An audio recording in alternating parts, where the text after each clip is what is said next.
Sila po yung mga tumatawa kada nakikita tayo may hawak ng mga Biblia. Sila po yung mga nagwawalang bahala dahil mas binibigyang halaga o pansin nila ang mga bagay na material na meron sila. Whether pagyamanin nila ito o lalo pang pagyamanin hanggang mawalan sila ng contentment at ito na ang patuloy nilang ipursu sa buhay. Sila yung mga taong walang panahon sa Diyos at sa kaniyang anak na si Hesukristo. Di nila interest ang mga bagay ng Biblia na whether naririnig nila sa social media, nababasa sa Facebook, ini-scroll lang nila na parang walang nakita. Ito yung mga taong abala sa pagpapayaman. Mga taong ang isip ay okupado ng mundo kung paano maging successful, kung paano mo sumikat, maging famous sa Facebook, sa social media. Magkaroon ng maraming followers, wala nang katapusan. Ito yung mga tao na mahilig sa mga makamundo at malayaw na pamumuhay.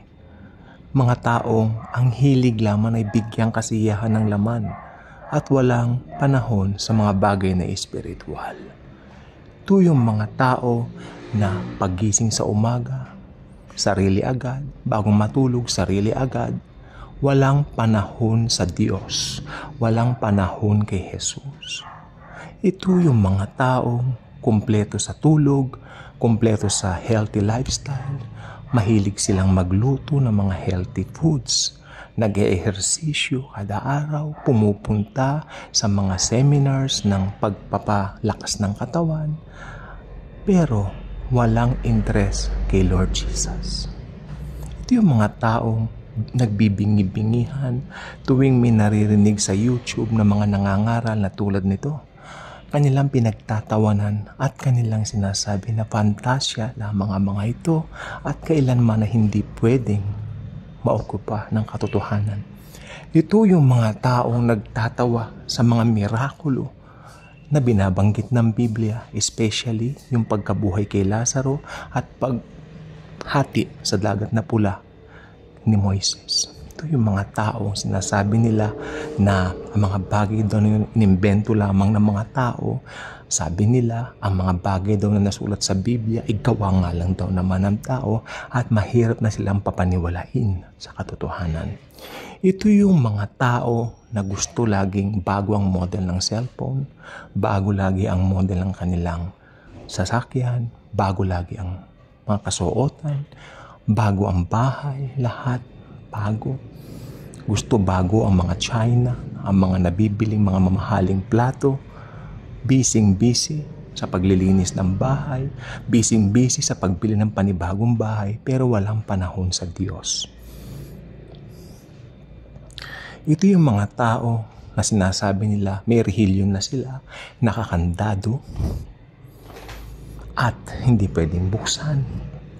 Ito yung mga tao na deboto, punong-puno ng mga ritual, sumasama sa mga gathering ng mga religious activities, pero kailanman hindi nakatungo sa pagkakilala sa Panginoong Hesukristo bilang Panginoon at tagapagligtas ng buhay nila. Ito yung mga tao na nanunuya o talagang masasabi nating tumatawa, humahalakhak sa tuwing nakakakita ng mga tao na nangangaral ng salita ng Diyos. Iniinsulto sila, pinagtatawanan, inaalimura, at pinagkakalat ng mga nasisiraan daw ng ulo ang mga Kristiyano at mga born-again Christians.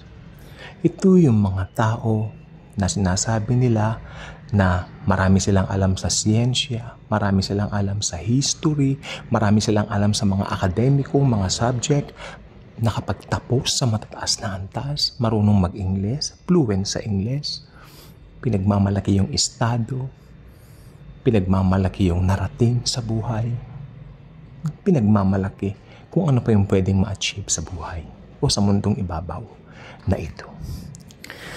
Ito yung mga tao na saklaw ng negosyo ang kanilang mga puso at isipan. Umaga, kakayod. Tanghali, kakain lang, kayod uli. Hanggang gabi, uuwi lang, matutulog, then kayod uli. Lalo na kung ang negosyo ay kinagat ng madla, naging hit, naging click. Sila ngayon ay laman na ng social media, na i-interview na, sumisikat na, nagiging palalo na sila, nagiging mayabang na sila. Pero walang interest sa Panginoong Hesukristo. Dahil sa sobrang busy nila kuno, pag minangaral ng salita ng Diyos, kanila itong binabaliwala at hindi pinapahinggan at sasabihin, at saka na lang, at saka na lang. Ito yung mga tao na merong mga adhikain sa buhay na maganda.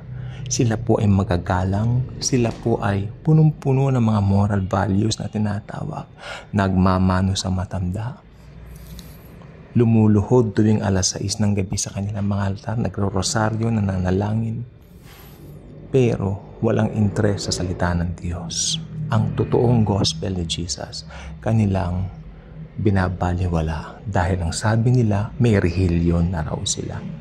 Makinig po kayong lahat. Kung ang mga bagay na yan ay isa kayo, now is the right time to receive Jesus. Thank you.